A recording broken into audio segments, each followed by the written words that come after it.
याज्ञवल्क शिक्षा यजुर्वेदीय त्रिफलां लवणाकतां वै भक्षयेत् शिष्यकः सदा क्षीणमेधा जनन्येषा स्वरवर्णकरी तथा। स्वभावतः क्षीण बुद्धि शिष्य की मेधा शक्ति के उत्पादन के लिए उसे क्या खाना चाहिए, इस प्रसंग में आचार्य कहते हैं कि सेंधा नमक से युक्त त्रिफला, हरड़, बहेड़ा और आंवला को शिष्य वेदाध्येता शीतल जल के साथ सदा भक्षण करे। यह अमृता त्रिफला नष्ट बुद्धि को समाप्त कर मेधा शक्ति को उत्पन्न करती है।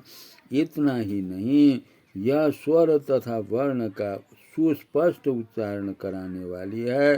त्रिफला का महनीय महत्व आयुर्वेद शास्त्र में वर्णित है।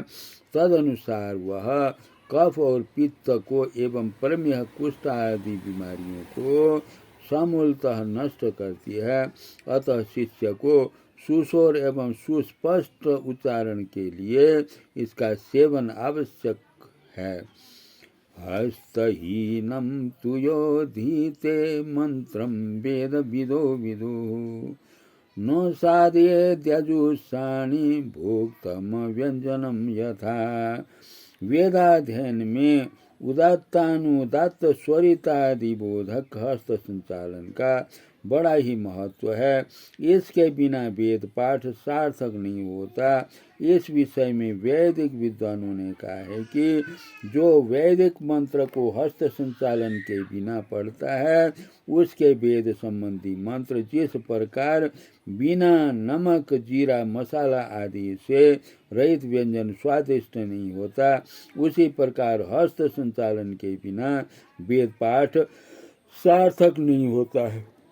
ऋचो यजुंसि सामानि हस्तहीनानि यः पठेत अनिचो ब्राह्मणस्य तावत् यावत् स्वारं न विन्दति। वेदाध्ययन में वेद पाठी का मुख्य ध्यान हस्त संचालन पर होना चाहिए। उसके बिना स्वरों का यथावत प्रतिपादन नहीं होता है। अतः जो वेद पाठी द्विज ऋग्वेद की ऋचाओं को, यजुर्वेद के मंत्रों को और सामवेद के गायनों को स्वर संस्थापनार्थ हस्त संचालन क्रिया नहीं करता है, वह तब तक अवैदिकत्व का निंदित पात्र रहता है जब तक वह भली भांति हस्त संचालन पूर्वक वेद पाठ नहीं करता। अतः वेद पाठ में हस्त संचालन की क्रिया मुख्य है। हस्तहीनं तु योधीते स्वरवर्ण विवर्जितं ऋग्यजुः सामवेदग्धो वियोनिमधिगच्छति।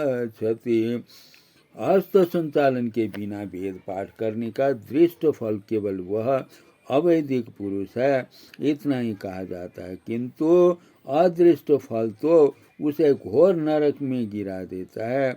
इसी भाव को लेकर आचार्य कहते हैं कि जो पुरुष स्वर, उदात्त आदि तथा वर्ण अक्षर से रहित हस्त संचालन के बिना वेदाध्ययन करता है, वह ऋग्वेद, यजुर्वेद और सामवेद के गर्हित पाठ जन्य पाप से दग्ध होकर घोर नरक में जाता है, अर्थात नरक को प्राप्त करता है। ज्ञातव्यश्च तथैवार्थो वेदानां कर्म सिद्धये पठन मात्र अपपाठातु पंके गौरीव सीदति।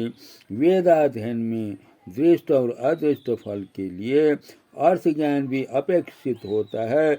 इस विषय को स्पष्ट करते हुए आचार्य कहते हैं कि जिस प्रकार दृष्ट और अदृष्ट फल के लिए वेद पाठ में हस्त संचालन अत्यावश्यक होता है, उसी प्रकार कर्म सिद्धि के लिए वेदों, यजुर्वेद, ऋग्वेद, सामवेद का अर्थ जानना परम आवश्यक है, क्योंकि अर्थ ज्ञान के बिना मात्रा आदि का ज्ञान नहीं होता है।